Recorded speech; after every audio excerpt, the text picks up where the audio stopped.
Olá, está começando o programa da hora desta terça-feira. No programa de hoje falaremos de diversos assuntos, dentre eles política, economia, educação e muito mais. Tudo isso no programa de hoje e o da hora começa agora.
Olá, sejam todos muito bem-vindos ao Da Hora desta terça-feira.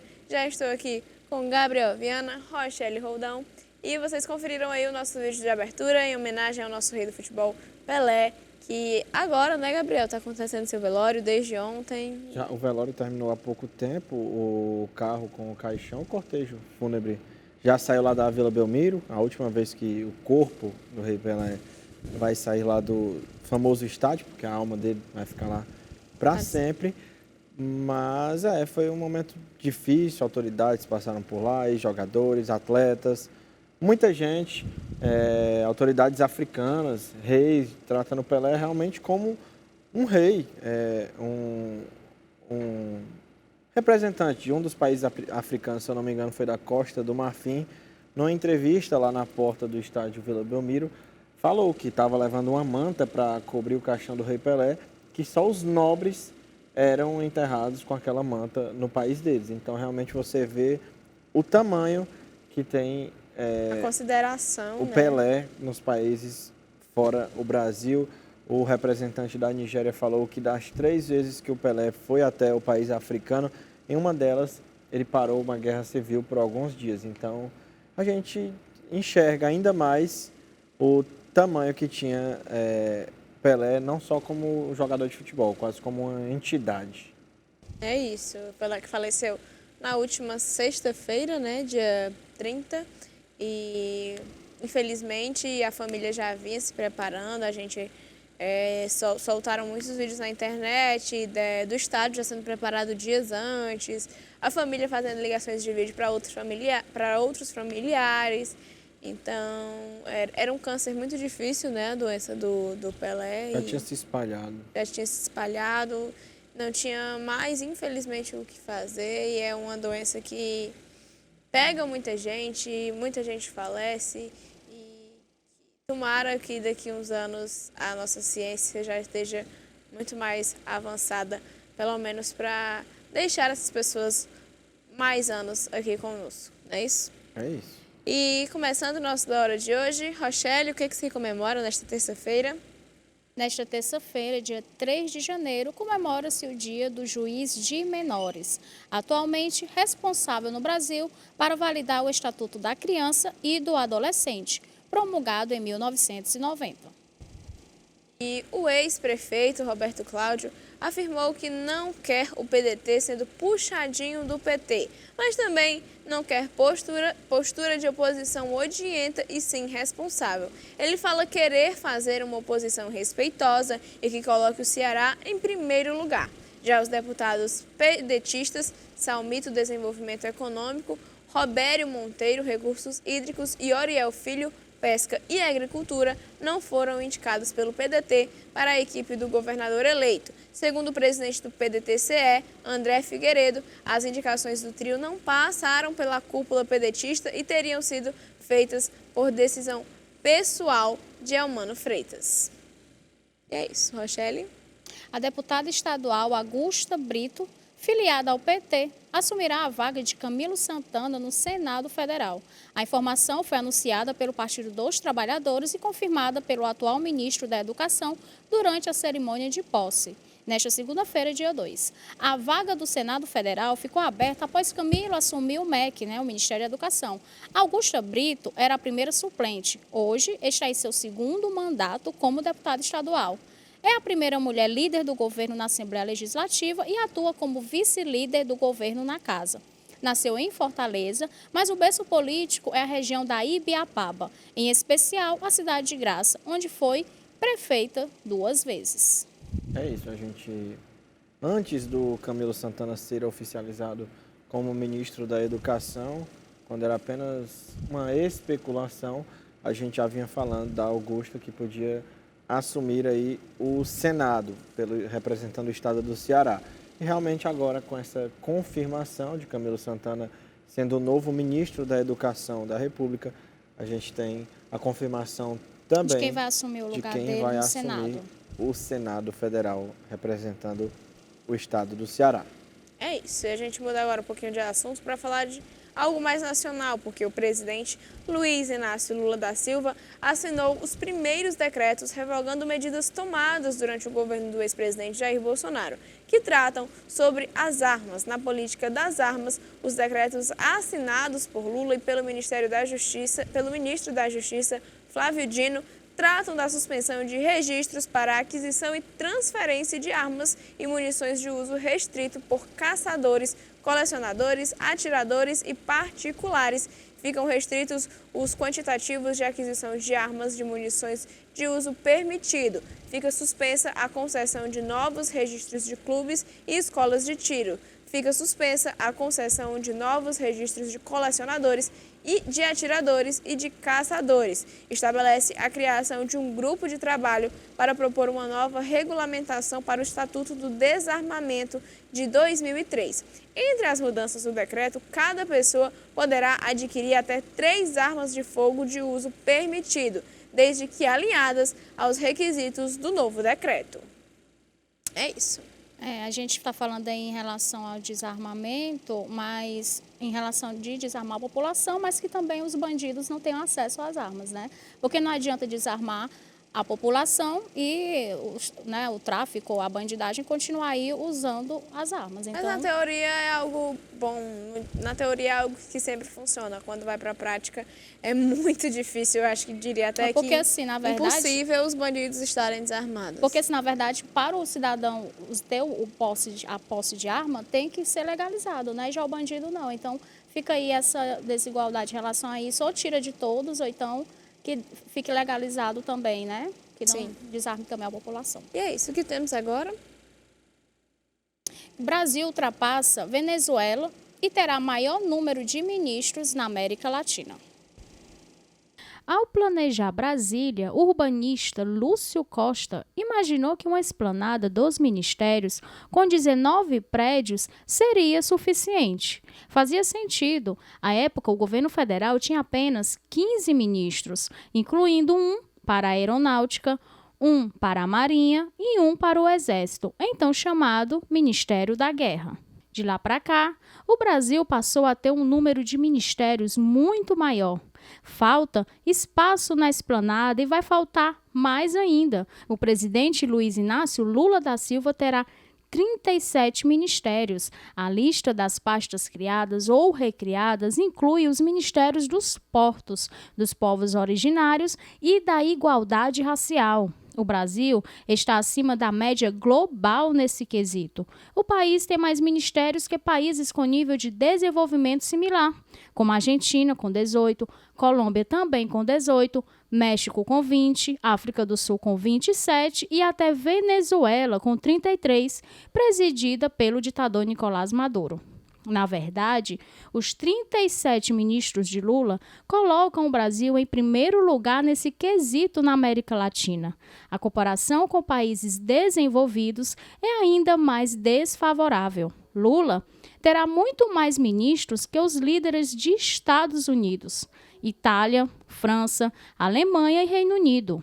Lula, entretanto, ainda não alcançou o recorde estabelecido por Dilma Rousseff em maio de 2013, ao criar o Ministério da Micro e Pequena Empresa. Ela passou a ter um governo com 39 ministros. De forma geral, existem 2 argumentos contra o número excessivo de ministérios no Brasil. O primeiro é o de que isso necessariamente gera aumento de custos. Cada ministério precisa de uma estrutura mínima que envolve funcionários, o espaço físico e insumos.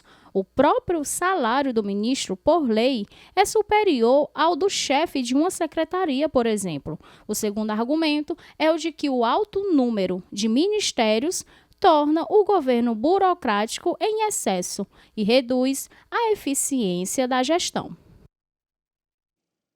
E a gente volta agora um pouquinho aqui para o Ceará para falar dos carros-pipas, porque a operação Carro-Pipa no Ceará encerrou na última quinta-feira os serviços de abastecimento de 2022. A operação foi suspensa no último dia 16 e retomou dia 22, após o Exército Brasileiro, responsável pela execução do programa, repassar verba para a continuidade dos serviços. De acordo com o representante do Sindicato dos Pipeiros, Eduardo Aragão, 350 pipeiros do estado trabalharam até o fim do dia da quinta-feira. Eduardo Aragão afirma que a execução do serviço é incerta em 2023, já que os salários de novembro estão atrasados. Segundo o Exército Brasileiro, a Operação Carro-Pipa entrega água para 1.038.122 pessoas em 240 cidades do Nordeste, Minas Gerais e Espírito Santo. A operação acontece há 23 anos e atende a mais de 600 municípios, com a contratação de quase 4.000 pipeiros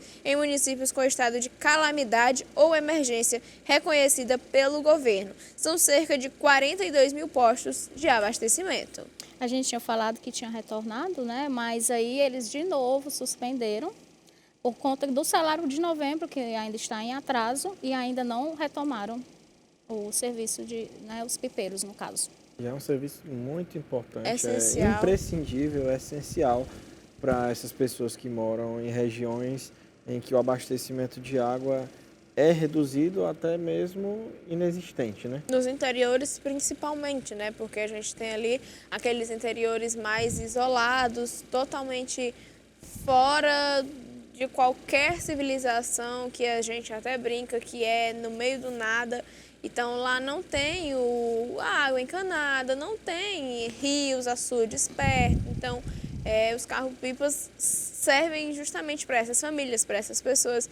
E com a suspensão fica aí meio que inviável. E aí vem a preocupação, como é que essas pessoas vão sobreviver sem a água, né? Então, que é assim, o nosso recurso mais importante. Então, fica complicado para chegar nesses lugares, porque a gente não pode pensar só na nossa realidade, tem que pensar na realidade do próximo, daqueles que não têm tanto acesso a esses recursos. Então, vai ficar bem complicado para essas pessoas, né, gente? E é isso. Rochelle?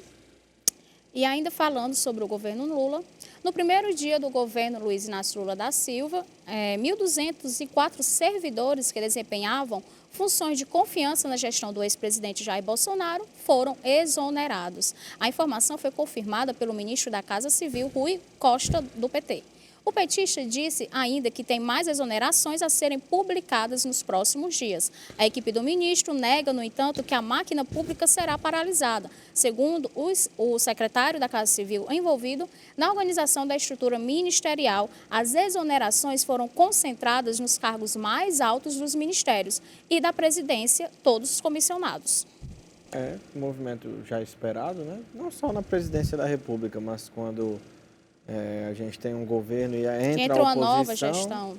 Entra uma nova gestão, geralmente a oposição, muitos servidores são exonerados, outros ainda devem continuar, mas o presidente Lula informou que essa medida não deve parar a máquina pública, já que a grande maioria desses cargos aí que tiveram essa exoneração em massa são de chefia. Então, a máquina pública não deve parar mesmo com essa Até porque exoneração. vai ter que ser contratado as novas pessoas, no caso da campanha política dele mesmo, né? A gente de promessas teve aí políticas. uma campanha eleitoral esse ano muito realmente oposta uma da outra, né?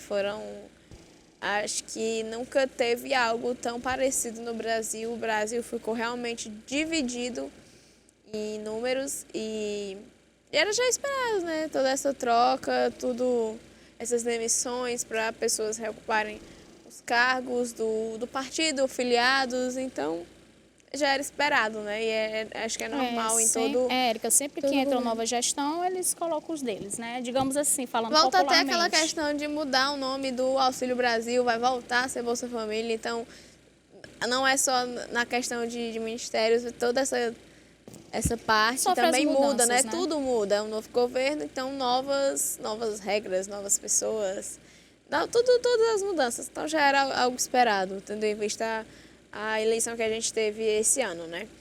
E mudando um pouquinho de assunto, a nova ministra do Turismo, Daniela Carneiro, afirmou na última segunda-feira, dia 2, em Brasília, durante a cerimônia de transmissão do cargo, que buscará a recomposição orçamentária da pasta, reduzida, segundo ela, em mais de 70%. Para incentivar o turismo no Brasil, citou entre os objetivos de algumas políticas a serem adotadas a redução do preço exorbitante das passagens aéreas. Para a ministra, o alto preço das passagens tem prejudicado o turismo brasileiro, que foi fortemente impactado pela pandemia de Covid-19. Ela diz também que um ponto de atenção para a nova gestão é a recomposição orçamentária. E aí, Rochelle, você que é mais aí dessa área do turismo, o que você achou? O que você tem a dizer sobre isso? Ela né? falou em relação a baixar os valores das passagens aéreas, e isso é muito importante, porque é isso que movimenta o turismo, né? Não só as passagens aéreas, como todos os equipamentos turísticos, como a questão da hospedagem, né, restaurantes, transporte. E ela disse que vai focar nisso e vamos ver quais são as medidas, como que ela vai aí articular em relação às passagens aéreas, que a gente sabe que no Brasil o valor está bem alto, está bem complicado viajar, né, de avião. É isso, até pontes aéreas pequenas, como Fortaleza, Teresina, Fortaleza Natal, Fortaleza Recife, estão com preços assim altíssimos e que não eram praticados até pouco tempo atrás. E até batendo na tecla daquela greve que teve, já que os valores das passagens estão tão altos, por que não está havendo esse reajuste salarial para os comissários, para os pilotos? Então... E por isso que também acredito em relação à greve, né, que teve, mas que bom que foi resolvida, eles conseguiram aí, conseguiram o que eles queriam em relação a salário e melhoria no trabalho, né? E é isso. Essa questão da passagem aérea num valor alto foi algo que sempre rodeou todo mundo. Tem muita gente que nunca teve condição de viajar de avião, de ir para os lugares, ali aqueles lugares um pouco mais longes. Rio de Janeiro e São Paulo, que de avião é 3 horas e meia, de ônibus é 3 dias e meio. Então, a gente percebe que as passagens aéreas sempre foram bem mais altas que as de ônibus. Então, que não teve essa condição para todo mundo, né? Uma coisa que a gente vê que é tão necessária, porque se você pode ali passar 3 horas e tem que passar 3 dias, por que não popularizar um pouco para que todo mundo tenha essa condição, tenha esse acesso? Né? E algo que ela falou também, Érica, que vale salientar em relação ao turismo, que ele ainda está se reerguendo por conta da pandemia, né, do Covid-19. Então, é um setor que o eventos está dentro, né, que ainda está se reerguendo. Então, tem que ver também... Porque foi algo que parou total, né? Sim, o turismo, né, eventos voltando aí, graças a Deus, assim, né, que está voltando gradativamente, os eventos e tudo, e aí girando a economia. E aí ela falou em relação a isso, das passagens estarem ainda muito altas, principalmente após uma pandemia, né? Isso, exatamente isso. E a gente espera que melhore essa condição. Como ministra do turismo. Para os pilotos, para os funcionários e também para os passageiros, né? Porque a gente percebe que se você quiser viajar de avião, você tem que se planejar muito antes, porque Ou você então- comprando assim meses antes ainda é caro. E se você for procurar uma passagem assim, uma semana de antecedência já é um valor muito, muito, Ou muito então, caro. Érica, Né? vai naquela agência e parcela em 10 vezes no boleto. E ainda fica cara, né? Ainda fica cara. Sim. E é isso, agora a gente vai para um rápido intervalo. Na volta a gente vai conferir mais outros assuntos.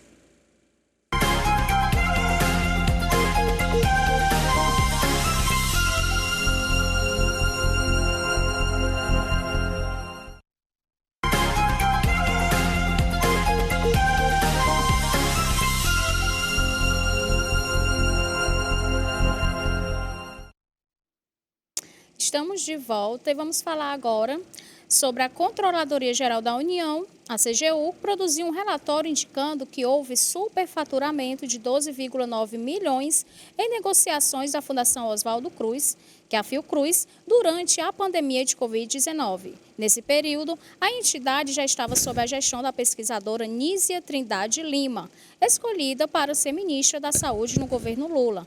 Ela é a primeira mulher a assumir a pasta e preside a entidade Fiocruz desde o ano de 2017. É isso, agora Primeira mulher a assumir a pasta de Ministério da Saúde. tarde, né? Assim, Não é? podia ter sido bem antes e acho que agora está tendo essa preocupação de trazer mais mulheres para ocuparem os ministérios. Ainda não é uma coisa, tipo, igual, mesmo número de homens, mesmo número de mulheres, mas acredito que já Só é. aqui no Ceará, não foi, Gabriel, que a gente falou Foi, ontem, aqui que no os Ceará foi... secretários está igual. O Elmano cumpriu a promessa e manteve esse equilíbrio. Olha aí, já começou bem, né? Assim, esperado. E é isso que a gente espera, né? Que os políticos cumpram todas as suas promessas e não só em ano de reeleição. E a gente muda agora um pouquinho de assunto para falar que no primeiro dia útil de 2023, o Ibovespa operou em baixa, caindo 3,06% durante a última segunda-feira, dia 2 de janeiro, como reação do mercado financeiro ao discurso de posse de Lula e às primeiras medidas do novo governo. Durante o dia, a queda chegou aos 3,26%. Com isso, o índice encerrou aos 106.376,02 pontos. A Petrobras foi uma das principais empresas afetadas após a nova gestão retirar a estatal do processo de privatização. As ações da petroleira caíram em 6,67%, custando R$ 26,17. O Banco do Brasil também sofreu perda de 4,23%. No movimento contrário, o dólar ganhou força frente ao real e a moeda norte-americana registrou alta de 1,47%, sendo cotada a R$ 5,36 mais ou menos na venda. O percentual representa a maior valorização diária desde 25 de novembro, quando houve crescimento de 1,83%. A resposta do mercado financeiro veio após a determinação do presidente Lula de revogar os decretos assinados na gestão de Jair Bolsonaro. É isso, medidas iniciais que já tiveram um impacto no mercado financeiro, mas que ainda é muito cedo para a gente pautar a respeito se realmente vai ser esse Até o porque a gente caminho. sabe que é assim, né? Que sobe, que desce, que não tem assim, não segue, não fica estagnado, né? Muitos decretos assinados venciam dia 31 de dezembro, né? Então, hoje ainda o quê? Dia 3, só tem 3 dias que o Lula assumiu, então a gente ainda tem que Dia esperar um 1º de pouquinho janeiro, né, o decorrer para ver se vai se manter, se vai ter mudança, se vai baixar, se vai aumentar. Então, é muito cedo ainda para dizer alguma coisa. Aguardaremos cenas dos próximos capítulos. É isso. Ó, Shelly. O presidente da Alemanha, Frank Walter, visitou o estado do Amazonas nesta segunda-feira, dia 2, em viagem ao Brasil para acompanhar a posse de Lula. Siestemey, que é o sobrenome dele, se reuniu com o governador Wilson Lima em Manaus e afirmou que o país irá liberar 35 milhões de euros para o Fundo Amazônia. O anúncio ocorre após Lula retomar o projeto criado em 2008 para reduzir o desmatamento na região, que estava paralisado desde abril de 2019. Durante o encontro, Wilson Lima agradeceu ao governo alemão pela parceria no combate ao desmatamento. Segundo Lima, a Alemanha é o principal parceiro do estado do Amazonas. Como resultado dessa parceria, a gente conseguiu construir, segundo ele, os nossos centros multifuncionais, que estão em municípios estratégicos ali do sul do Amazonas. E que conseguiremos também construir a nossa Secretaria de Meio Ambiente com conceito de sustentabilidade. É isso, recursos importantes para a nossa principal riqueza natural, que eu creio que seja a Amazônia. E vamos aguardar que esses investimentos sejam retomados aí no governo Lula. A gente tem que aí preservar ao máximo a nossa Amazônia. Por muito tempo ela ainda sofre ali com os desmatadores clandestinos que entram ali na Amazônia de muito má fé. A gente teve ali o caso do jornalista e do indígena mortos na Amazônia. É uma área nossa muito rica e por ser muito rica é muito visada. E muitas pessoas querem se aproveitar da nossa riqueza, né? E eu acho que a gente tem que zelar ao máximo a nossa Amazônia. É nosso, gigante, linda, rica. E é isso, né? E que o desmatamento realmente deu uma freada, né? Já que tem muitos países querendo, de olho na nossa riqueza, né? Então a gente tem que cuidar realmente, porque senão vão acabar com a nossa Amazônia. Valorizar o trabalho ali da Polícia Federal, que é quem faz esse combate ao desmatamento, enfim, tudo que é feito de ilegal ali na região da Amazônia, também na região da fronteira do Brasil com outros países, porque não é só gente do Brasil que vem gente de fora também. Então, valorizar o trabalho da Polícia Federal, que é muito bem feito, só que às vezes falta efetivo para isso, porque é uma área muito extensa para ser coberta. É isso. E agora a gente vai mudar um pouquinho de assunto, falar das justificativas das eleições, porque os eleitores podem justificar a ausência no segundo turno das eleições de 2022 até o dia 9 de janeiro de 2023. O procedimento pode ser feito por meio do aplicativo e-Título, que está disponível para download e pode ser baixado gratuitamente nas plataformas digitais Google Play, Android e iOS. De acordo com a Justiça Eleitoral, a apresentação da justificativa também pode ser feita pelo sistema Justifica ou por meio do envio do requerimento de justificativa eleitoral pós-eleição.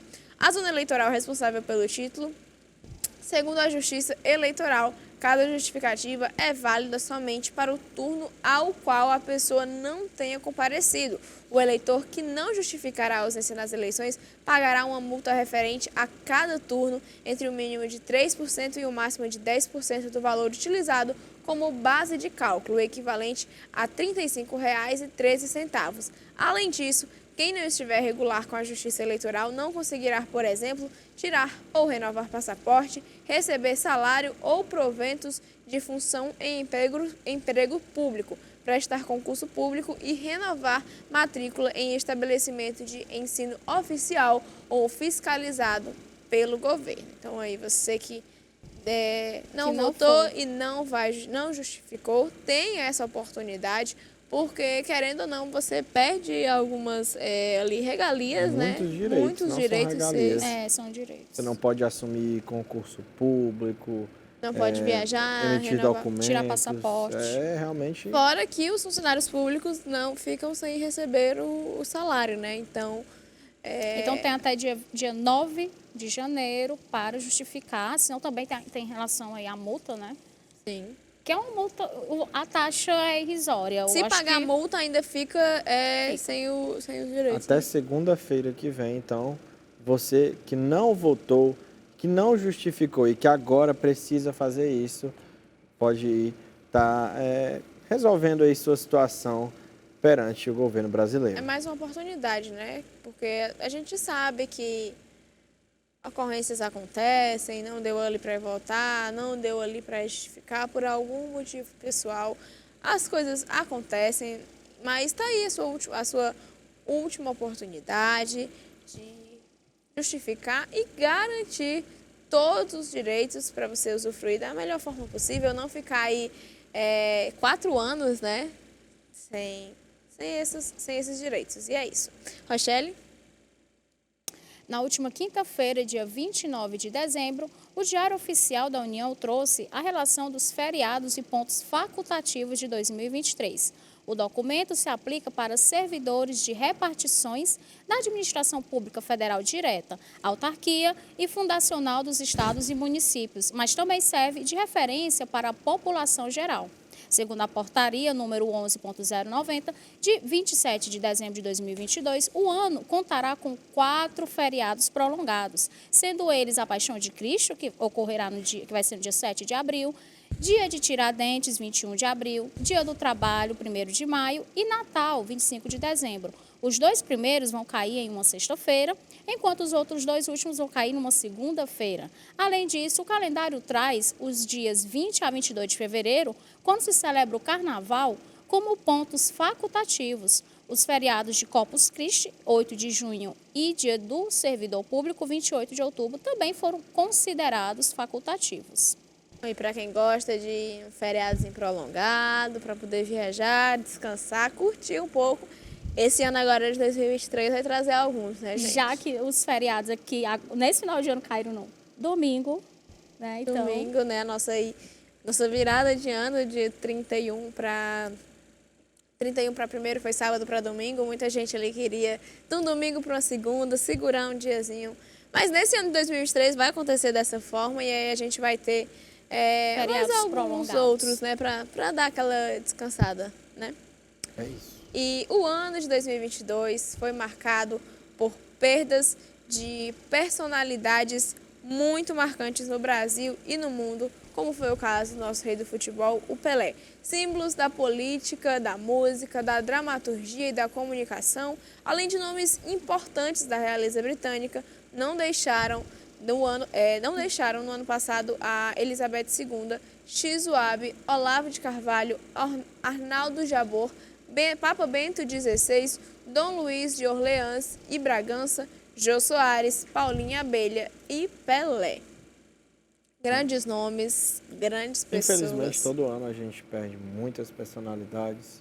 Se foram só alguns, né, Gabriel, que ainda tiveram outras. Isso está passando aí na sua tela a imagem de algumas personalidades que a gente perdeu no ano de 2022. Aí, Jô Soares, grande comunicador. A gente falou da Paulinha Abelha aqui em Sergipe, Paulinha né? Abelha, Agora tem um memorial, né? Que foi uma, assim, totalmente inesperado para todo mundo, a Paulinha Abelha, né? Que foi em decorrência de um erro, de uma cirurgia que se torna muito comum para muitas mulheres. Acho que também teve um problema com o remédio. Então, o que esperava dali da Paulinha Abelha era que ela se trataria no hospital, mas que ficaria tudo bem, não era nada grave para se preocupar. E, de repente, né, e aí aconteceu agora essa tem um fatalidade. memorial, Érica, em Sergipe, com as sandálias dela, as roupas que as pessoas fizeram. Esse ano, no mês de setembro, tem uma festa no interior aqui de Ceará, Santa Quitéria, e aí teve o show do Calcinha Preta e durante todo o show eles prestaram homenagem à Paulinha Abelha, as fotos dela rolavam no telão atrás, toda a vida que chegava uma música que tinha a parte dela, que era cantada por ela, eles deixavam a voz dela tocando com as fotos dela de fundo. Então, assim, a gente vê que alguém muito querida, muito importante, partiu, assim, inesperadamente, precocemente. E é isso, né, gente? E aí a gente teve também, que nós já falamos aqui, da Rainha Elizabeth, né, que querendo, se for um marco, ano de 2022, ter perdido a Rainha Elizabeth, o Papa também, que nós vamos falar Rainha dele. Elizabeth, que governou por 70 anos, né? O pai dela faleceu super jovem, então ela assumiu super jovem também. E viveu muito, e foi a que teve mais anos de gestão mesmo, né? Isso. De realeza. Agora a gente vai para um rápido intervalo. Na volta a gente termina de comentar essas personalidades queridíssimas que infelizmente partiram no ano de 2022 e outros assuntos.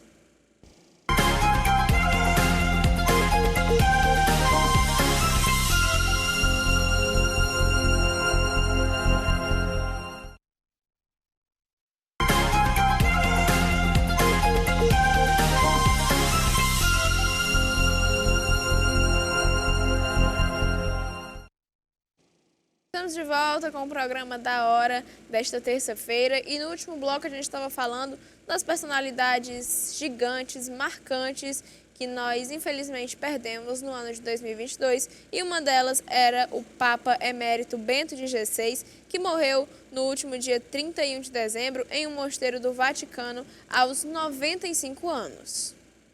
Conhecido por posicionamentos conservadores adotados durante os quase 8 anos em que permaneceu na função, o Papa Emérito Bento XVI assumiu o cargo mais alto da Igreja Católica em meio a polêmicas. O Vaticano, que morreu no dia 31 de dezembro, em um mosteiro do Vaticano, aos 95 anos. Segundo o enfermeiro noturno que o acompanhava na noite de sua morte, ele disse em italiano: "Senhor, eu te amo."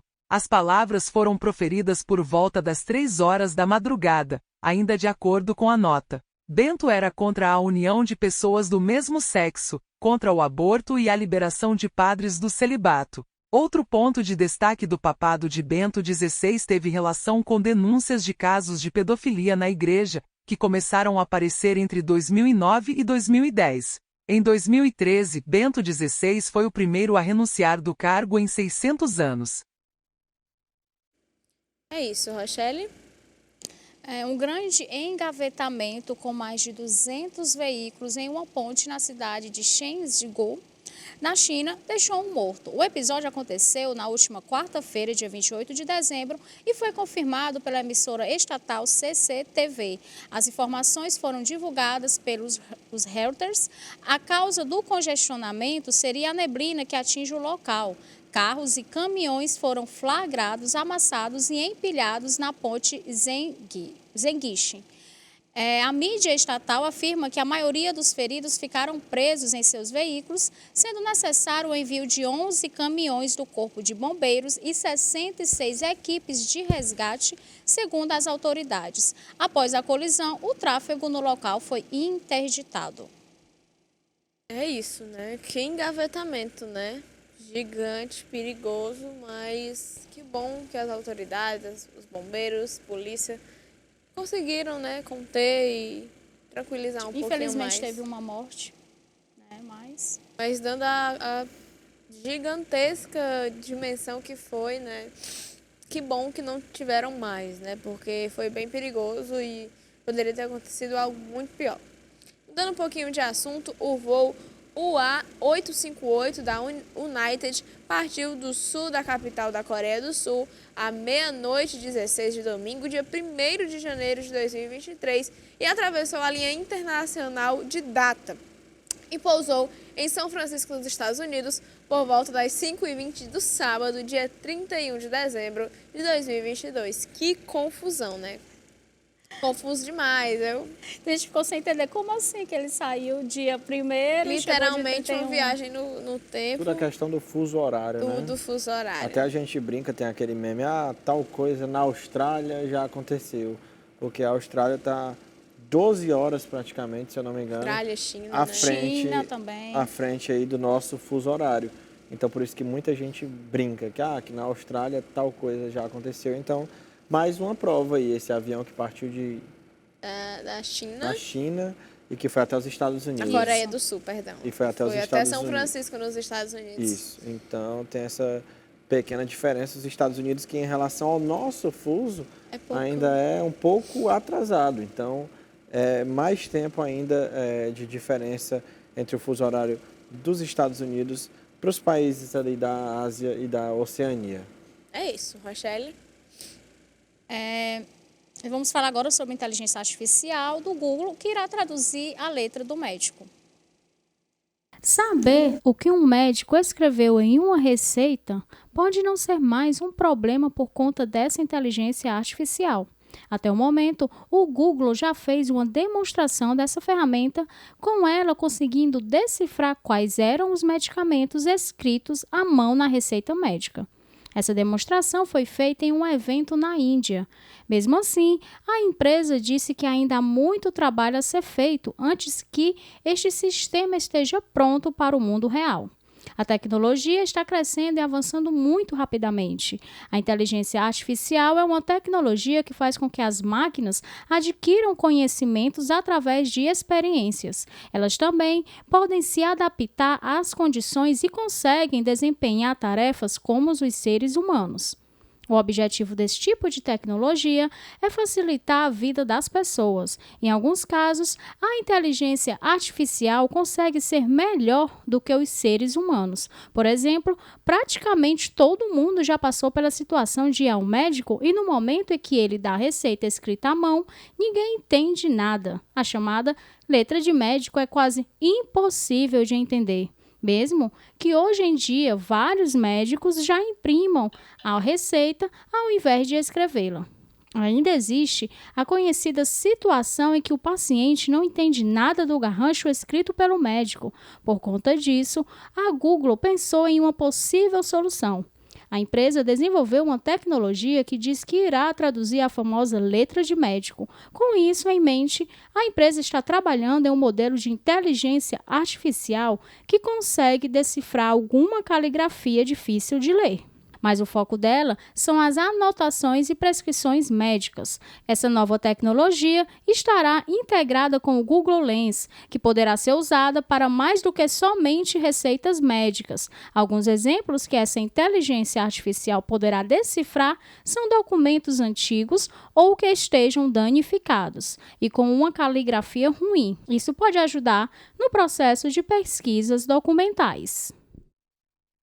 É isso, letra de médico que algumas vezes, até muitas vezes, é bem complicada, né, de ser decifrada.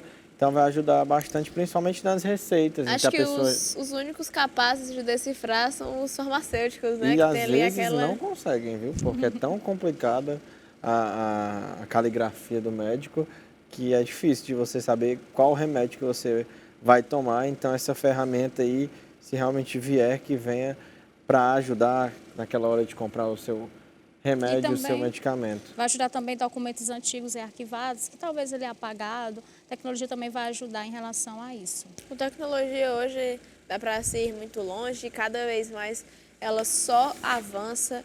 Então nós temos aí algo que vai facilitar uma coisa que era tão complicada, né? Que era entender ali a caligrafia dos médicos, dos receituários, dos remédios. Então, veio para tornar tudo mais fácil. E é isso, né, gente? Nosso Da Hora de hoje vai ficando por aqui. Amanhã nós estamos de volta com muito mais assunto, muito mais informação para você aí de casa. Gabriel, Rochelle. É isso. Daqui a pouquinho tem Esporte União, trazendo muitas homenagens ao Rei Pelé, trazendo também movimentações no mercado de transferências e muito mais. Eu espero você 1h40 da tarde, ao vivo. Até amanhã.